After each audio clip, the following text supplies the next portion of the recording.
Hello, everybody. My name is Trevor Grimes, and welcome back to another episode of The Content Crowd, where we explore what makes content resonate, from creative habits to POV shifts to behind-the-scene breakdowns, so that listeners like you and me can stop mimicking and start making something that actually matters. Today, I'm here with Briana Yates of First Creative. How are you doing today? I'm very good. Thank you for having me on today. I'm excited. Me too. I've worked with Briana for quite a while now, so it's a pleasure of mine to have her be a guest on a show. So let's just start with a quick intro and kind of talk about your current role and how you explain what you do at parties. Cool. Yeah, so my name is Briana. I'm a account manager / project manager for First Creative. We're an agency located in the Tampa Bay area. We typically work with faith-based organizations, nonprofits, but we are remote. So I'm actually in South Florida. So we kind of work with companies all over the board, all over the states. I'm the go-to person for both clients and our internal team. I make sure everything's basically on time, on brand, and on point from our team to the client and vice versa. So I primarily work with our paid media and ongoing marketing clients. Those are typically the ones that I take on. And actually, I'd filled the marketing director role for the last year or so. So now I'm transitioning back into account management. And just being that go-to person for anything the clients need and anything our team needs to be able to get to them and make sure things are going smooth. Yeah, that's a really, really good intro there, because I feel like I'm going to ask real quick, what's the difference between an account manager and a project manager? Basically, I feel like same thing. Like they kind of morph together. Project manager, I would say, is like more of the day-to-day weeds and tasks and following up with all of the smaller things, where account manager is a little bit higher level of, okay, I have all of these accounts, and then I'm able to kind of pass off different tasks that are project management to project managers, and just kind of be that higher level account manager that comes in, whether it's for the quarterly meetings and monthly meetings. But right now I'm doing basically both. So Yeah. For Okay. me, it's the same. Well, on my second episode, I had somebody who was more in like a project management or like an account management role versus like a content role. And I think like it's important to sort of talk to both sides, because not all content creators, but I feel like a lot of content creators are like bad at managing their own projects in their own time if they're trying to do something on their own. So I think it's also like really important to hear how somebody who is which you actually do some content creation, and we can get to that later. But like, just at the high level of this, like it's important, I think, to hear about how to manage projects, from like, how do you wrangle creatives and non-creatives and clients and all that together, and like what can like content creators who are trying to do something on their own, like what can they take away from those kind of like lessons and apply to their own lives to keep themselves on track. Definitely. Wrangling creatives is a fun task. There's typically, I feel like there's the creative, like fun daydreamer brainstormers, and then there's the task doers, get stuff done, make sure whatever's coming from the brainstorming is actually like something that getting put into execution. So by like design, I feel like I'm more the daydreamer, but by like necessity, I'm the like I'm the get things done. And honestly, like I wouldn't get as much done if I didn't have like such good project managers that I work with. So that's been like a huge lesson I've had over the years of working in agencies and working with freelance. Like if I don't have the team that I'm working with doesn't have some sort of project manager, like it's really hard for me to like stay on track, because there's just a lot of other things going on. But yeah, you guys have taught me a lot in terms of just keeping things on track. And now with my freelance projects, I think I do a little bit better. I've learned how to sort of put processes together that at least keep me on track for the most part. But it still is nice to have somebody like reminding you like, hey, this is due today. Are you going to get it done today? Yep. It's typically me bothering you, probably like 70 Slacks later, like, hey, heard this, or here's this from the client, or hey, can we talk through this? So I appreciate it. You definitely put in some good processes with like the sheets and preparing content for the month beforehand. Like I feel like we've been able to problem solve. Typically we run into the problem and then we're like, okay, here's how we can prepare and be better for next time. So yeah, I think it's definitely like building a process while you're doing something for the first or second or third time is like the best way to go about it. Like that's sort of something new that I've it's not like a new idea, but it's something new that I've been doing, because I've heard so many people say it, like say you can do it, or, you know, say that you're going to do it and then figure it out and build that process as you're doing it. And that was sort of like with our like freelance, our like social media clients, that was sort of where those processes came from, because I worked with an agency where I had a really good account manager and then went to do freelancing stuff and had just sort of like clients who were just out in the wild, with no management. And it was like, I've got to put something together to keep them in track, or like we'll spend 3 months and nothing will have been done because they're not holding themselves accountable, or they're too busy with other things. And I've got to sort of play both of those roles. Definitely. So it's definitely like a lesson of like, I think that like creatives, whether you're like the daydreamer or the doer or somewhere in between, to have some sort of like process that you can follow is hugely beneficial for both sides. So going off of that, like if you could wave like a magic wand or fix like one part of how content gets produced, and I guess this doesn't have to be just like producing content, it could be just sort of getting projects across the line in general, but what would that be? Like, what would be that magic wand or that magic fix that you would love to see like all agencies sort of take on? This is one that I would say applies to agencies and also just like people in general. If you're trying to create a social presence, or if your clients are trying to create a social presence and you're working on their social media, like the thing that I would make easier, that I see all the time and hear from people, is creating content. So I feel like the hardest part of content right now is not creating the captions or even editing the videos. It's getting someone to actually film themselves talking, naturally to their phone without overthinking it. Doesn't have to be something that is, professionally done and filmed every time. Because then when you have that, you have the time that you have to put into it, the editing time, the production time. And typically organic, like scrappy type of content performs better. Yeah. But there's kind of like a mental block when trying to film, and I'm 100% guilty of it. I feel like all the time on socials, people on our team are like, let's like record this for our social channel. And it's so awkward, but I'm trying to push myself to be better with it, because it's easy to freeze up and like wait for the perfect setup. But I think I would fix that hesitation. Just encourage people to organically create content and be themselves, because that's what people want to watch and relate to anyway. You can't really relate to someone who has a fully produced content piece. It's more just the organic, talk to yourself, talk to your phone.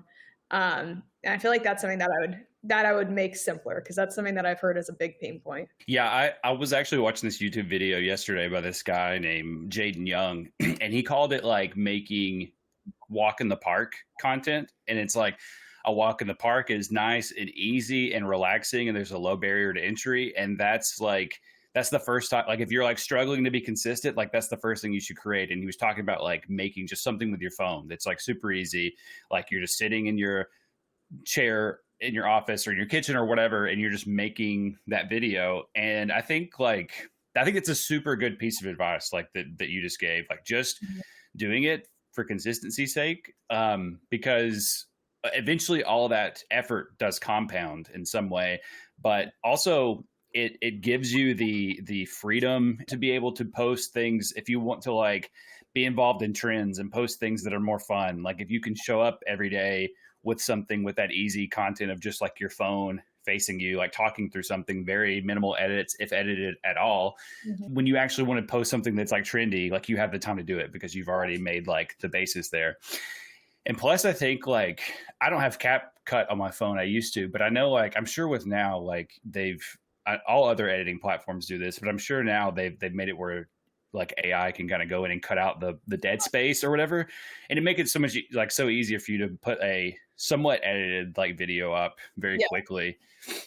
I totally agree. I feel like, and plus it's more relatable when you see someone who's like going throughout their day and like even keeping in some of the stuff where it's like a problem you run into, or like just showing the organic side of it. I feel like at this point is like really what performs the best. And it's just more relatable.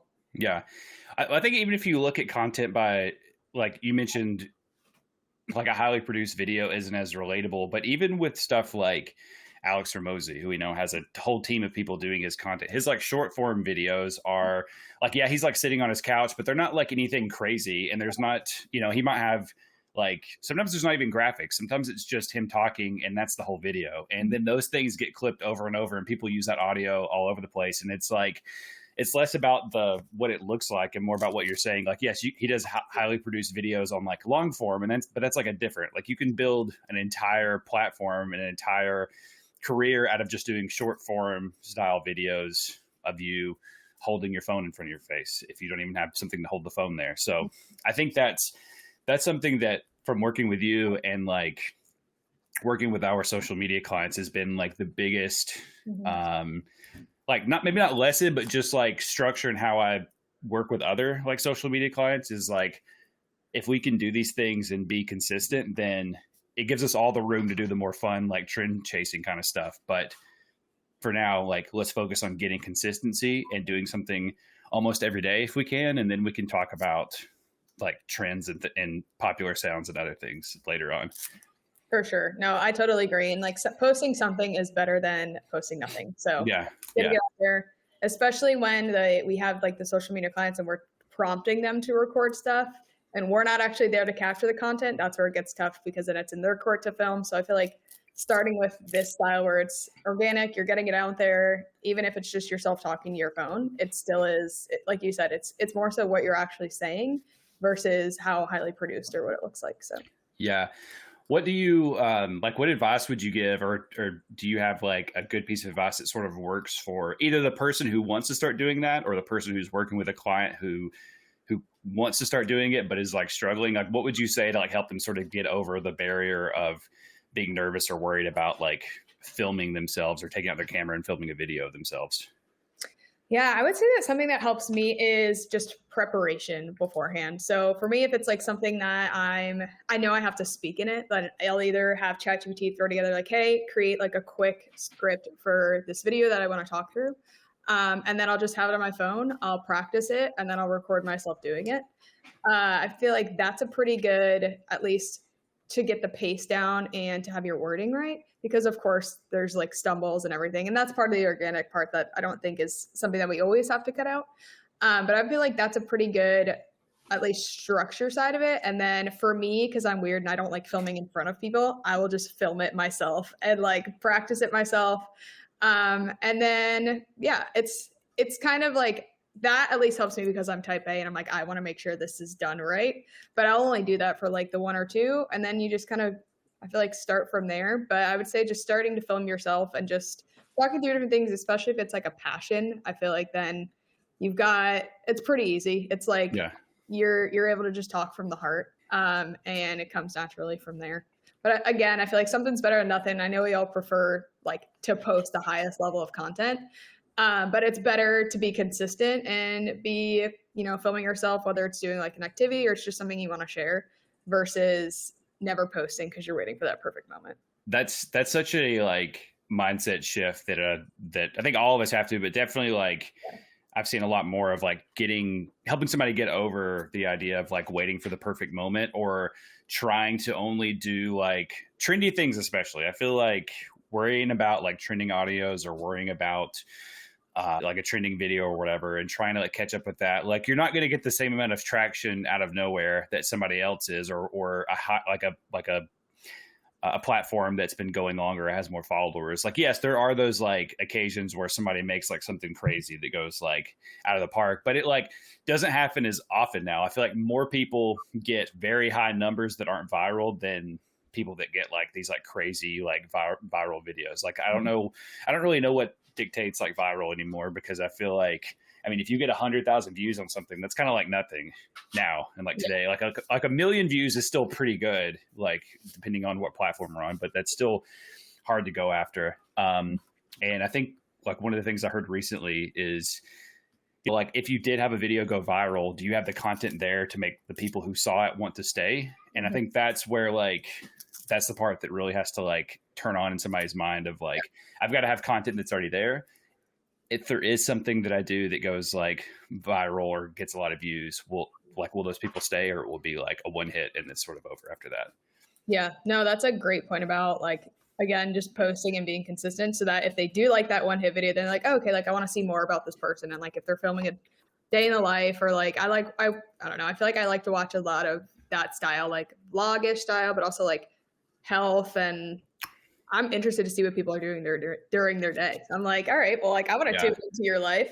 And then if they have more of those videos, you're just going to keep consistent viewers. And then that's obviously always a good thing too. People returning and then bringing new people and sharing your content too. So Yeah. I like that you mentioned too, like you like seeing what people are doing and you like seeing like the day in the life, because that's something that at least like on LinkedIn, I feel like is getting more like, especially like with, I don't know when the videos, like I know they've been sort of out there, but it seems like just in the last like month or so, like vertical videos have really had like a presence, at least on the app. Like I see them a lot more in the feed, and you can get stuck in like a scroll. So I think that's like very interesting to see like stuff that I've saw on other platforms make their way onto LinkedIn.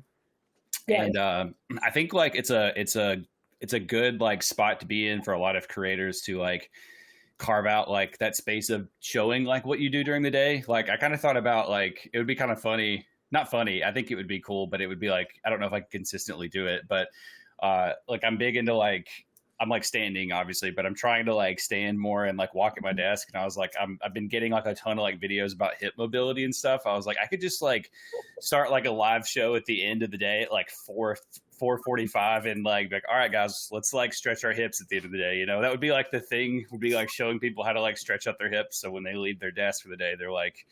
But then I was like, I wonder how many people, like I know most people work from home, but not everybody works from home. So like the people who are in their office, like are they gonna get down on the floor of their office and like stretch their hips? I don't know, could be something valuable. Maybe I just record like a few and just like put them out every week. it's the hip hour instead of happy. Yeah. Oh, that's good. I like that. I'm gonna take that, the hippie hour instead of the yeah. Yeah, the walking pad is, I feel like, honestly a game changer for people who work remote. Yeah. I feel like it keeps you moving, keeps your mobility good. Oh yeah, I've been getting like 20,000 steps for the past like 2 weeks. I've been like religiously walking on my pad if like between meetings, even sometimes in meetings, depending on if the people are cool with it. Same. So yeah, I feel like getting like 10,000 was hard, but when I started getting like 20,000, I feel like my whole life is like crazy. Yeah, I think the last this month so far, I've got like 200. I've got it counted up 299,000 and some odd steps. So I'm like really stepping it up. So yeah, you are stepping it up. Is there a campaign or project where the way it was scoped and managed actually made a huge difference in the outcome? Yes, I would say honestly, like 100%. This applies to every project. That is something that, as a project and account manager and honestly working in the marketing director role, I could see how we can tie stuff to results, what we can promise, what we can't promise. And then, of course, basically mapping out, okay, here's the initial scope from either we did initial roadmaps with the client or we already knew the client. It's an ongoing scope that we're adding to. I can't stress enough how important it is to make sure that the scope is very clear. And then also in that decision-making process of the scope, just making sure it's a project and client that we should take on based on the needs of the client and our experience in either what they're asking for, or just making sure it's a fit internally for, our agency and also for the client. We had a client that was a franchise type company, and we did know going into it, doing like pre-research, that it's going to be a tough growth path due to the amount of other companies that are in the paid media market for franchising, and all the factors that play into, creating quality leads that we're bringing in. So like a good website, strong social presence, SEO, all of those things that tie into it.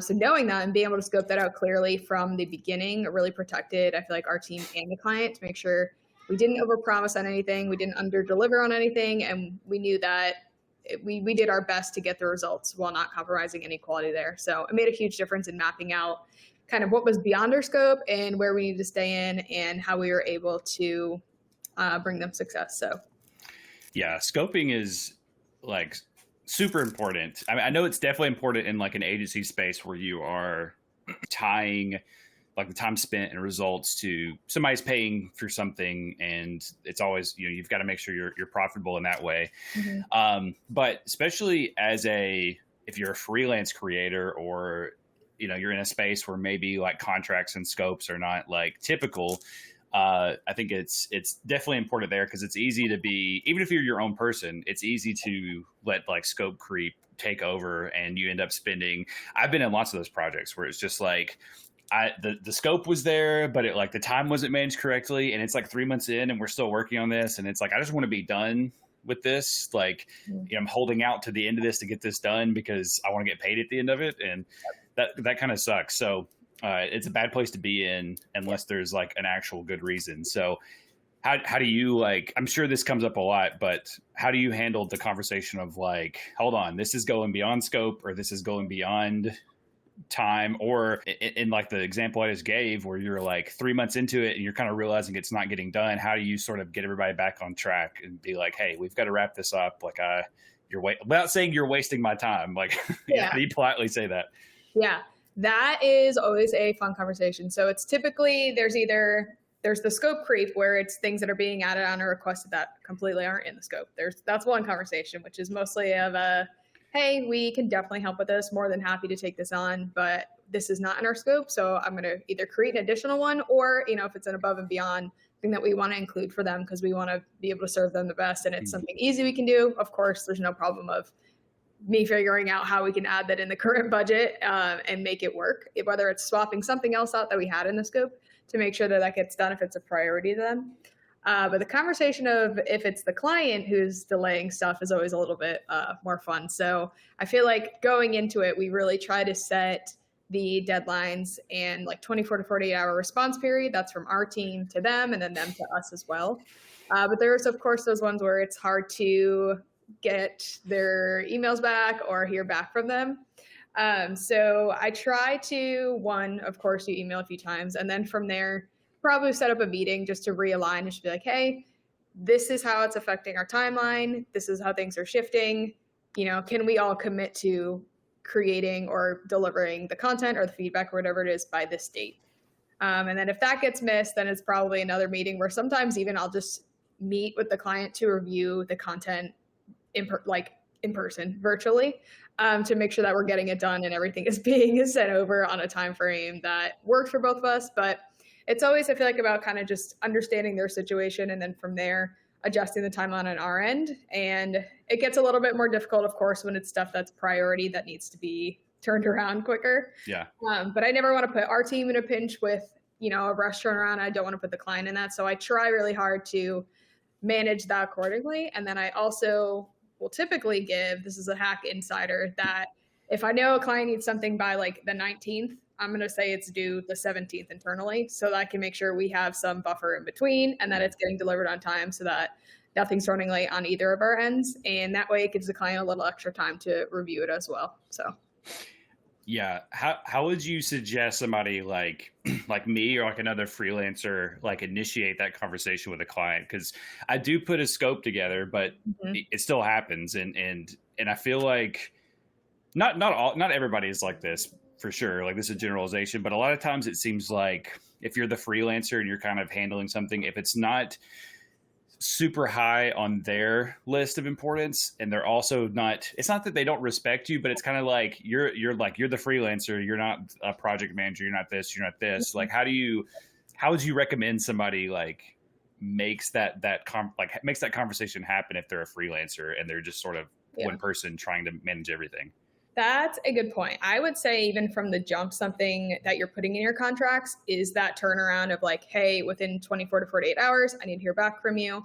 And then I'd also do some kind of a clause in it where it's like, okay, if this goes past 30 days because of the client's side of delay, I can either bill for half of it or like put some kind of protection for yourself in there, because there is a lot of stuff. I feel like even especially copy, like reviewing feedback on copy starts to slip on someone's priority list. It takes a little bit of time. So just making some protection for yourself as a freelancer, I think, is definitely important.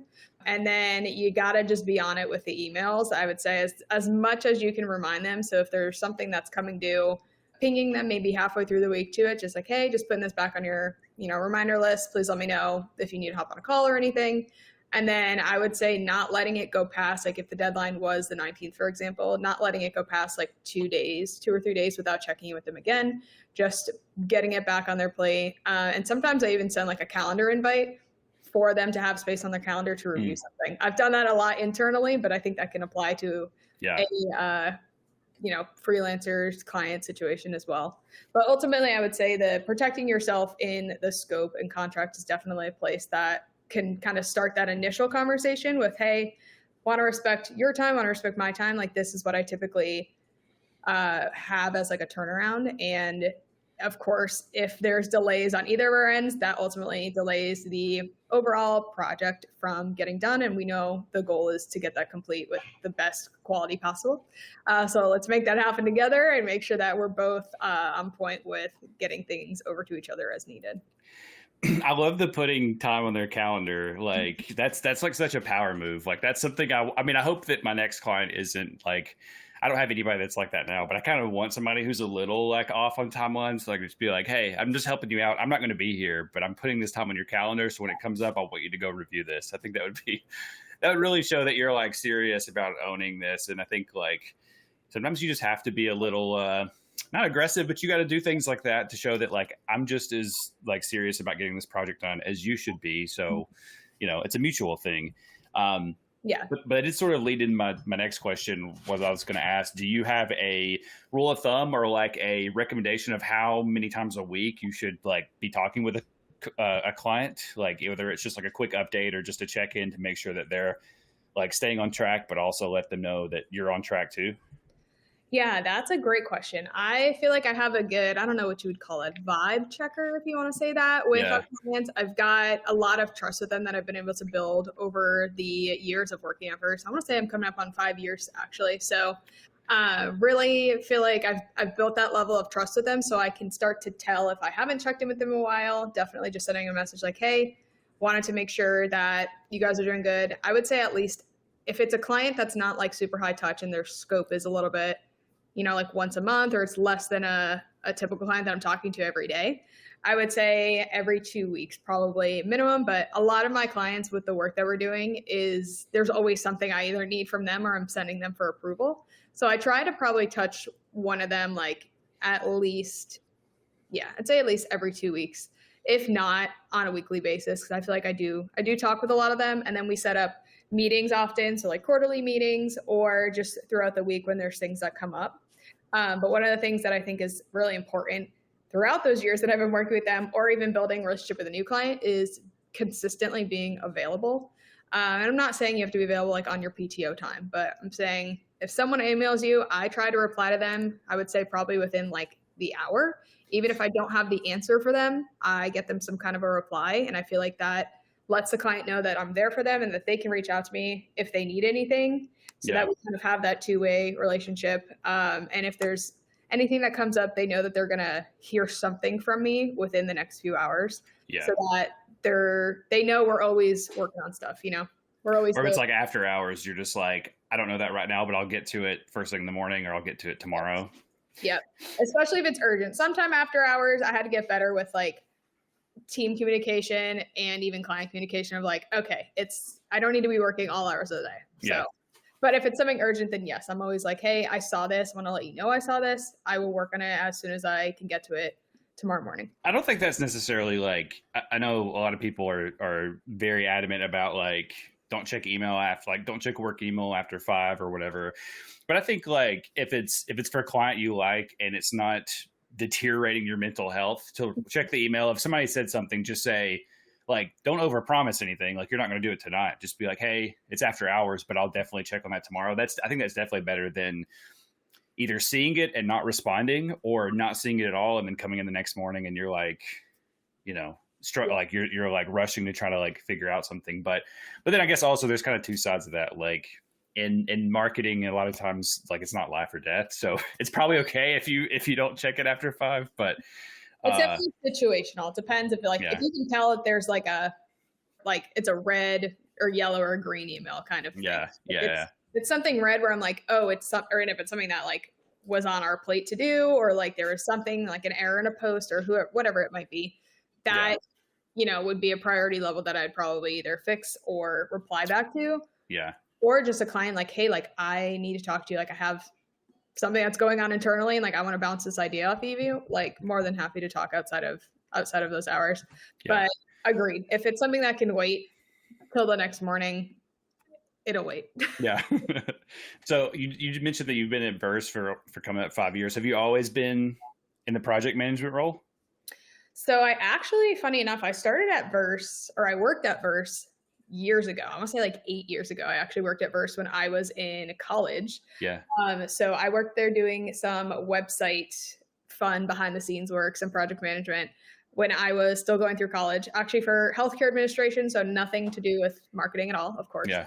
But so I started there doing that. And then when I had come back, I guess 5 years ago at this point, I started in project management and kind of just built my way into, I would say, project and account. And then the marketing director, we needed someone to fill that spot. We knew that we needed a little bit more clarity on the marketing side of things, especially with our paid media, wanting to bring more offerings to our clients and kind of stepping in even as like a fractional CMO for some of our clients as well. So I was like, well, I could probably do that. And I learned a lot. It was really fun working closely with those clients.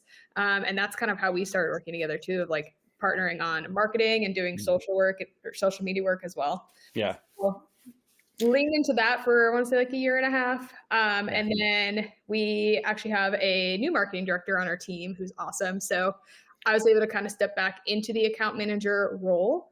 But who knows what will happen next? Because at an agency where there's so many different things you can do, like you said, I do some random content work, some copy, some design stuff that I can do and that I've been able to learn. But that's the fun part about working at a like smaller creative agency is you kind of can do and learn everything that you want. And everyone here is like more than happy to teach you stuff if you're interested in it. So who knows what I'll do next? Yeah. You're going to go like full time as versus like Instagram, like influencer. I mean, if I move back to Tampa, who knows? Yeah. We'll try to as that. Yeah. That would be cool. I could help you. We can put a whole plan together. That's cool. We might have talked about this before, but I think it's always interesting to hear how people come into their current roles and like what they do. Like my degree was, I mean, somewhat still adjacent to this, but it's like not what I went to school for and not, like, so it's always interesting to hear people's path from either going around doing different things or working at different places. Cool. So what would be, this is the question that I ask everybody at the end, and it always seems to have some pretty interesting conversations. And this doesn't have to be around content. This can be around project management, or it can just be in your job in general, because you do sort of a lot of different things. But what's like the hill you'll die on?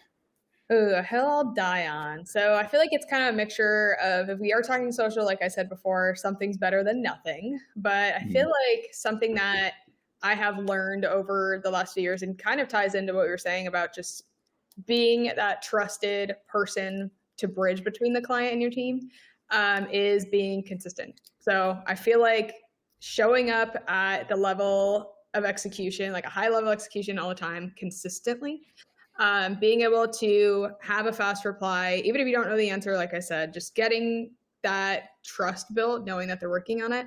And same thing internally, being the person that your team can rely on and knows that you're going to be there if they need something from you, or they need just even a person to talk to, but also just to be that person like that liaison between you and the client, knowing that they're going to get a reply from you, or you're consistently going to have the task set up properly, or you're going to be trusted to write the scope properly so that they're not going to be in a hard spot when they have to deliver the creative work. But I would say that's probably the most important thing that I've learned, and that I will tell people that like that is something that I will not compromise, because people know that you'll be there for you, or you'll be there for them when they need you. And that creative work, I feel like that trust is everything. It's how you really can earn the right to take the risk later, and how you can earn grace if you have a timeline delay or you miss a mark, or how you keep those ongoing partnerships and longtime team members. Something that we say is putting pennies in the bank. So you're putting a penny in the bank every time you're executing something on the right time, or you're helping out someone on the team with something, or just be able to you're earning that trust so that if something does happen, you're able to have those things, put in the bank to be able to lean on if you need, because there's always going to be a mistake. There's always going to be something that gets missed or gets delayed. But as long as you're staying consistent as much as possible, you can have those, blips that come up and still be in a good spot. So, yeah, that was an incredibly good piece of advice. I think it's good for, people at all stages of their career to hear, but definitely something that I wish I would have heard earlier on, especially the accepting fault kind of thing. I know that I've probably burned a bridge or two from if something got behind or if something was messed up or I just like didn't do something correctly, you get like afraid and you try to like ignore it or sweep it under the rug, and then like you've broken that trust with that person or that client or whoever. Yeah, and it hurts down the line to have to be like, if you want to like come back to them later and be like, hey, like I messed up and I was going through some things or whatever, but I mean, we've been in situations like that where I've had to tell you like, hey, I'm like really behind or I messed this up, and just like being honest about it. I feel better about just saying, hey, like, just to be honest, I messed this up. I didn't do this correctly. Something went wrong. I'm sorry. Can we work on fixing it, versus just like ignoring it. And then like, I would not be a fun person to work with after that. Like, we wouldn't have the relationship we have now had it not been for, accepting that kind of fault. Mm-hmm. But yeah, I love like the penny in the bank and like just showing up kind of thing, because, it can get, depending on how you're communicating with clients or people you work with, like if it's in Slack or email, like, messages pile up. And I've been in those situations before where people are asking me so many different things. And it's like, how do I handle this? And if I ignore all these, people are going to think like that's a lack of consistency and they don't show up. And really sometimes showing up is just saying like, hey, I don't know that right now. Or, hey, I'm in the middle of this, but as soon as I get done, I will have an answer, or I will look at like, it's super simple to say that. And it's like, you obviously can't like handle everything at one time. So just, I think that's like a huge part of consistency that people maybe overlook, is like just I'm still at, but putting a piggy in the bank essentially, or putting not a piggy, sorry, putting a penny in the piggy bank is what I was trying to say. But putting a penny in the bank can be as simple as just saying like, I don't have the answer to that, but I will get it to you as soon as I can. Mm-hmm. Like shows that you're going to show up and be consistent and deliver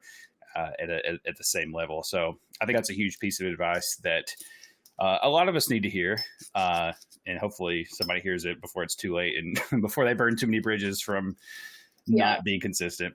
Yeah, no, definitely. And I agree on the honesty side of things. It's just kind of owning it, when stuff's going to happen. But as the project and account manager, being that person, because you're not directly in touch with the client, like I try to lessen that, that fire coming to you or from you to the client. So just being that person who's able to have that trust and relationship built, so that if stuff like that happens, or like we have a spelling error on something, they know that one, we're going to fix it right away, and two, we're going to put processes in place that make sure it doesn't happen again. So yeah, I totally agree. It's one of the hardest like lessons to learn or things to consistently do, but just, accepting fault when it is actually something that's on you, or not letting, like if your project manager is your firewall, not letting them take the full, the full like blunt of the feedback or the whatever the repercussions of that is. So. Oh yeah. Sometimes we gotta be the bodyguard, I guess you could say, between the client, between the team, because some hits. Yeah, it's nice to have, but it's kind of goes both ways. If you have an account manager that's that good, you got to make sure you're helping them too. So definitely agreed. Well, cool. Where can people find you? Mostly on the first Instagram when you take over as the. Yep. First Instagram, you'll find me on there, and some probably being awkward behind the camera. You'll see some of the projects that I've worked on there that are featured in our feed. A lot of our nonprofits we do a lot of video work for, so those are really cool to watch on there. And then that's pretty much where I hang out. I need to be more on LinkedIn starting this episode, so yeah, LinkedIn as well. Okay, cool. Yeah, we can work on that too. I can help you. With some LinkedIn stuff, and you can help me with some other social media stuff. Perfect. Because I do like the videos that you do on there. Some of them are pretty funny. Yeah. Well, thank you so much for being a guest. This has been Briana Yates, and I am Trevor Grimes. Thank you all for listening to another episode, and we'll see you next week. Thank you. Thank you.